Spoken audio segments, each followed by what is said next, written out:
मैं हूं वसतुल्लाह ख़ान और मेरे साथ हैं ज़र्रार खोड़ो।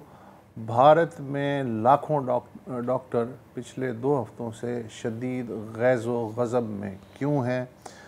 इसके अलावा कैंसर के मरीज़ और उनके जो अहल ख़ाना हैं वो तो खैर झेल ही रहे होते हैं उस मसले को। हम और आप उनके लिए क्या कर सकते हैं, इस पे भी बात करेंगे। लेकिन पहले हम बात कर रहे हैं एक क्लिक की। चंद बरस पहले तक किसी भी जगह दंगा भड़काने के लिए या नस्ली और मजहबी नफ़रतें बेदार करने के लिए या अमन व अमान तहबाला करने के लिए ज़रा सी मेहनत करनी पड़ती थी और एक मुनज़्ज़म तरीक़े से ये काम करना पड़ता था। लेकिन अब आपको भी पता है कि ज़िंदगी कितनी आसान हो गई है। अब इस दुनिया का अमन, समाजी यगानगत और अमन व अमान सिर्फ़ एक क्लिक की मार है। वो एक क्लिक जो ख़ानदा और नाख़ानदा माशरों की तमीज़ मिटा सकता है। इसका वाज़े मुज़ाहरा इस माह के शुरू में बरतानिया में देखने में आया। 29 जुलाई को बरतानवी शहर साउथपोर्ट के एक स्कूल में किसी जुनूनी नौजवान ने 3 बच्चियों को तेज़ धार आले से मार डाला। उसके बाद जो पुलिस थी उसने सिर्फ 1.5 सतर का एक प्रेस रिलीज़ जारी किया और वो प्रेस रिलीज़ ये था कि एक 17 साला शख्स को साउथपोर्ट के एक स्कूल में कत्ल के शुबे में हिरासत में ले लिया गया है। असल जुमला ये था। उसके चंद घंटों बाद ये ख़बर आई सोशल मीडिया पे कि कातिल का ताल्लुक़ रुवांडा से है और इस वक्त वो बरतानवी शहर कार्डिफ में रहता है। और फिर उसके चंद घंटे बाद इस ख़बर को मज़ीद अपग्रेड किया गया कि कातिल जो है वो एक मुसलमान है। वो पिछले बरस बरतानिया में एक कश्ती के ज़रिए गैर क़ानूनी तौर पे दाखिल हुआ था और एक बरतानिया का जो इंटेलिजेंस का इदारा है MI6 उसकी वॉच लिस्ट पे है। बस इस ख़बर का फैलना था कि उसके बाद आग भड़की, करोड़ों पाउंड की अमलाक नजर आतिश हो गई, हज़ारों लोग सड़कों पे थे, मार पीट, ज़ख्मी होना, गिरफ्तारियाँ, ये सब हुआ। ये सब कैसे हुआ? किसी दूर, हज़ारों मील दूर या सैकड़ों मील दूर 2-4 लोग जो अपने अपने ड्राइंग रूम्स में या कमरों में बैठे हुए कंप्यूटर के सामने क्लिक से ऑपरेट कर रहे थे, उन्होंने ये कार्रवाई दिखाई। कैसे दिखाई, इस बारे में आज डॉन अखबार में हमने एक मज़मून पढ़ा उस्मान अज़ीम साहब का, जो कि सोशल मीडिया डेटा रिसर्चर हैं और ख़ुशकिस्मती से इस वक्त वो हमारे साथ मौजूद हैं। Thank you so much Usman Azeem साहब ने। इससे पहले मैं ज़रा थोड़ा सा एक मज़ीद इसमें बता दूं माहौल बनाने के लिए। ITV न्यूज़ जो है एक ब्रिटेन का मीडिया चैनल, उन्होंने इसके ऊपर एक काफ़ी लंबी इन्वेस्टिगेशन की जिसका हवाला उस्मान अज़ीम साहब ने भी दिया है। और उनको पता लगा कि ये जो ख़बर है, जो झूठी ख़बर है कि ये मुस्लिम इमिग्रेंट था और टेरर वॉच लिस्ट पर था, जिसको एक बहाना बनाया गया UK में, वो असल में आई थी लाहौर की एक डिजिटल न्यूज़ एजेंसी से। और अभी हमें ये भी ख़बर आई है कि वो जो डिजिटल एजेंसी के जो मालिक हैं फरहान आसिफ साहब, उनको गिरफ़्तार कर दिया गया है, लाहौर पुलिस ने गिरफ़्तार कर दिया गया। जब आसिफ साहब के पास ITV की टीम पहुंची, उनको बताया कि सर ये आपकी वजह से ये सब कुछ हुआ है, तो अब ये था। नहीं, इससे कैसे एक छोटे से आर्टिकल से और छोटे ट्विटर के अकाउंट से कैसे इश्तिहाल फैल सकता है? मिस इन्फॉर्मेशन है कि मिस इन्फॉर्मेशन, अगर देखें मिस इन्फॉर्मेशन, एक मुस्लिम लड़का है और उससे पाकिस्तान से भी तल्लक आपने बताया? नहीं, पाकिस्तान का नहीं, ये बताया कि मुस्लिम है। हाँ, नहीं ये भी, हाँ ये बताया था कि और इमिग्रेंट बताया था, लेकिन उसमें ये केओस का कोई ताल्लुक नहीं है। देखिए केओस तो उनके अपने मुल्क वाले कर रहे हैं ना।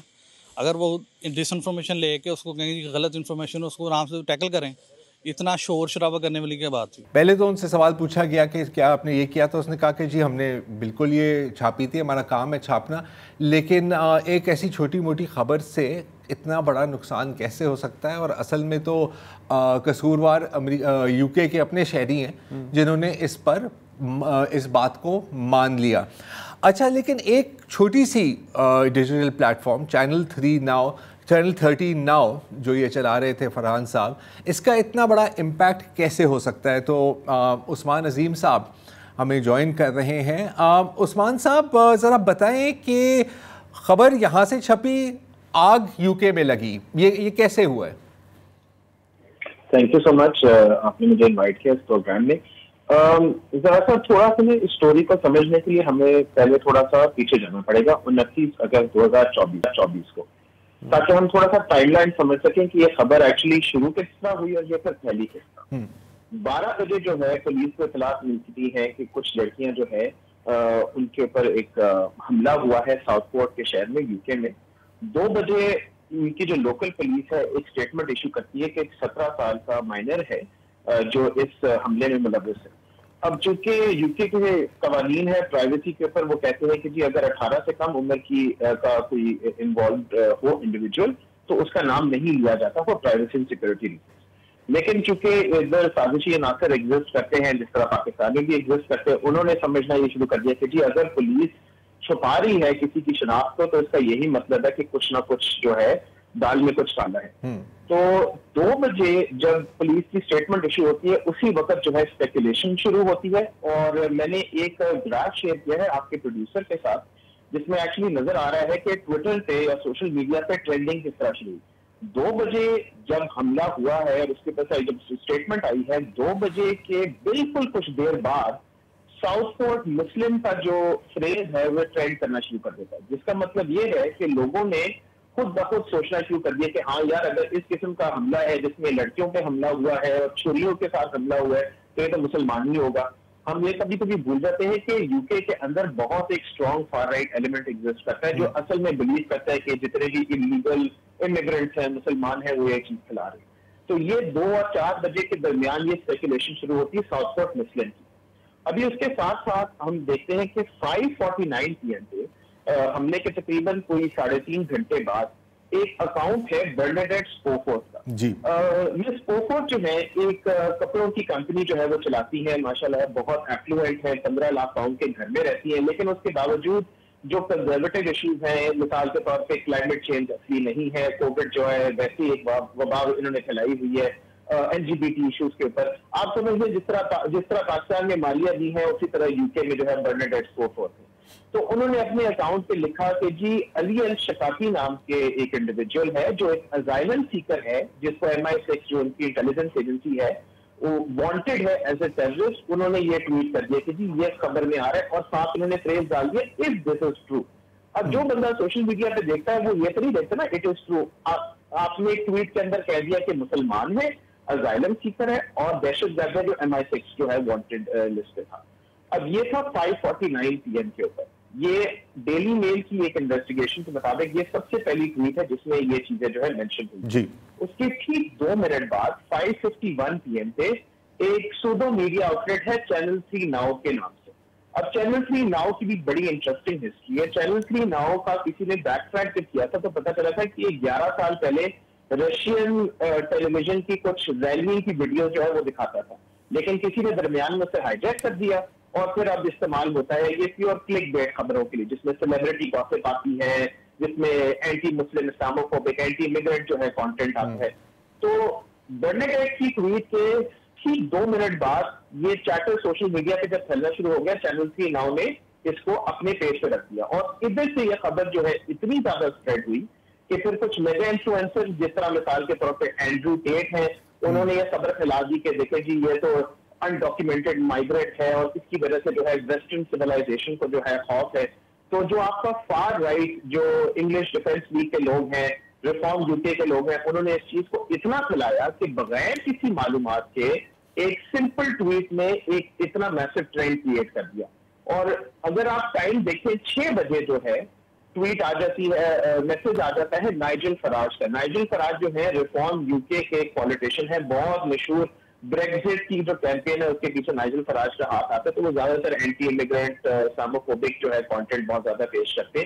तो जब फराज साहब से पूछा गया कि भाई आपको किधर से इन्फॉर्मेशन मिली थी, पता चला कि जी वो भी एंड्रू टेट से मिली थी। उसके साथ एक और इंटरेस्टिंग बात ये भी निकली जरा सा कि जो अकाउंट्स इस खबर को फैला रहे थे ये वही अकाउंट्स हैं जिनको एक जमाने में ट्विटर ने बैन भी किया था, जिसमें एक अकाउंट है एंड वोकनेस के नाम से, एक और अकाउंट है यूरोप इन्वेजन। ये बहुत ज्यादा इस्लामोफोबिक कंटेंट फैलाते हैं।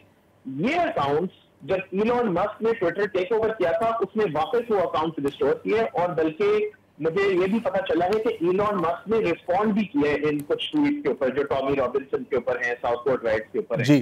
तो जब ट्विटर का हेड इन चीजों को फैलाता है तो ऑब्वियसली इससे जो है ज्यादा मकबूल खबर होती है, और उसका नतीजा ये निकला कि literally within 1 day of this whole incident एक पूरी वबा फैल गई कि जी एक सोशल मीडिया पे जो है ना ये फैल गया।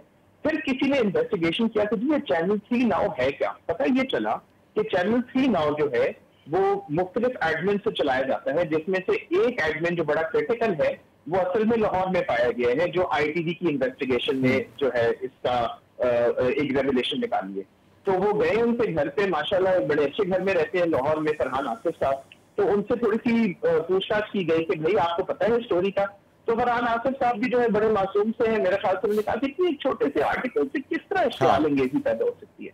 तो अगर हम इस पूरे फिनोमिनन को देखें, हमें दो चीजें नजर आ रही। एक कि हम अपने बायसेस की बुनियाद पे कितनी जल्दी किसी खबर पे यकीन करते हैं और शेयर करते हैं, और दूसरी हमारी एक लापरवाही और गैर जिम्मेदाराना हमारा एक एटीट्यूड हो गया कि भाई मेरी तो गलती नहीं थी कि मैंने खबर किसी के साथ शेयर की, मुझे तो नहीं पता था कि सही थी या गलत थी। तो उसके बाद आप जितनी भी सफाइयां पेश करें, जितना भी आप अपने आप कहें कि जी मेरी इसमें कोई जिम्मेदारी नहीं है, मैं आप अपॉलॉजी जितनी भी करें, it doesn't change the fact that these rights happened, और उसकी वजह से करोड़ों का नुकसान हुआ, जानी नुकसान हुआ। और इसके लिए फ्रैंकली स्पीकिंग ये सारे जो कैरेक्टर्स हैं, Andrew Tate, Bernadette Spofforth, Nigel Farage और चैनल 3 नाउ जिसके फरहान आसिफ साहब जो है एडमिनिस्ट्रेटर है, ये सारे इसके कसूरवार एट सम लेवल हैं। अच्छा उस्मान साहब अब देखिए एंड्रयू टेट और ये जो बाकी लोग हैं, आप एक तरह से कह सकते हैं कि नज़रियाती हैं, ये अपने एक फॉलोइंग बनाते हैं। जहाँ तक ये चैनल 3 नाउ की बात है तो ये तो एक बिजनेस मॉडल है ना।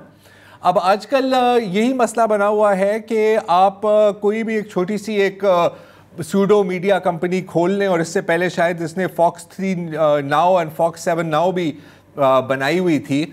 आप वो खबर लें जो आपको पता है कि यार इस पे क्लिक्स होंगी, क्योंकि क्लिक्स का मतलब है कि कैश मिलेगी, और इसको आप आगे फैला दें। ये बिजनेस मॉडल अगर आप थोड़ा सा हमें समझा दें इस तरह की वेबसाइट्स का क्या होता है? अच्छा, इसका जो बिजनेस मॉडल है ये बेसिकली पिछले कोई 5-10 सालों में बहुत ज्यादा मकबूल हुआ है, पर्टिकुलरली जब ये मेजर कैंपेन, ट्रम्प की कैंपेन जब चली है, ब्रेक्सिट की कैंपेन चली है। जिस तरह सोशल मीडिया के एल्गोरिथम काम करते हैं वो बेसिकली उस चीज को फेवर करते हैं जो ज्यादा एंगेजमेंट क्रिएट करे, और एंगेजमेंट सिर्फ पॉजिटिव होनी जरूरी नहीं होती, नेगेटिव होनी जरूरी भी होती है। तो इसमें एक विसल ब्लोअर है जिन्होंने फेसबुक के ऊपर बड़े इंकशाफात किए थे, मिस फ्रांसिस हाउगन। उन्होंने कहा था कि जो सोशल मीडिया प्लेटफॉर्म्स है उन्हें इस चीज से परवाह नहीं है कि इंफॉर्मेशन है या डिसइंफॉर्मेशन है। अगर एंगेजमेंट हो रही है तो आप उससे पैसा बनाएं और आप दूसरों को भी पैसा बनाने दें। तो कुछ ऐसी वेबसाइट्स बनी हैं जो एक्चुअली क्लिक बेट को इस्तेमाल करके पैसे वसूल करती है। इसकी बड़ी अच्छी मिसाल 2016 में ट्रम्प कैंपेन की जो प्रोपोगेशन हो रही थी, उसमें एक बहुत बड़ा किरदार एक मैसेडोनिया के मीडिया सेल का था, जो बेसिकली एक वेबसाइट रन कर रहे थे अमेरिकियों के लिए, but actually it was a cash grabbing opportunity. Channel 3 now जो है वो भी मुख्तलिफ रेप्यूटेबल न्यूज नेटवर्क की एक इंपर्सनेशन करता है। चैनल 3 नाउ, फॉक्स 3 नाउ या फॉक्स 7 नाउ के नाम से भी सिमिलर अकाउंट जो है फरहान आसिफ साहब चलाते हैं। इनको बल्कि शू भी किया गया है फॉक्स नेटवर्क से, जो एक बहुत बड़ा इदारा है न्यूज का अमेरिका के अंदर। तो ये बेसिकली उनका नाम इस्तेमाल करते हैं, ये सनसनीखेज खबर कोई देख के उसको कैपिटलाइज करते हैं और फिर पैसे कमाते हैं। जो चर्चा चल रहा है उसको कैपिटलाइज करते हैं और उन क्लिक से अपनी एंगेजमेंट बढ़ाते हैं, और उन एंगेजमेंट से इनका अपना रेवेन्यू भी बढ़ता है, टेक प्लेटफॉर्म का भी रेवेन्यू बढ़ता है।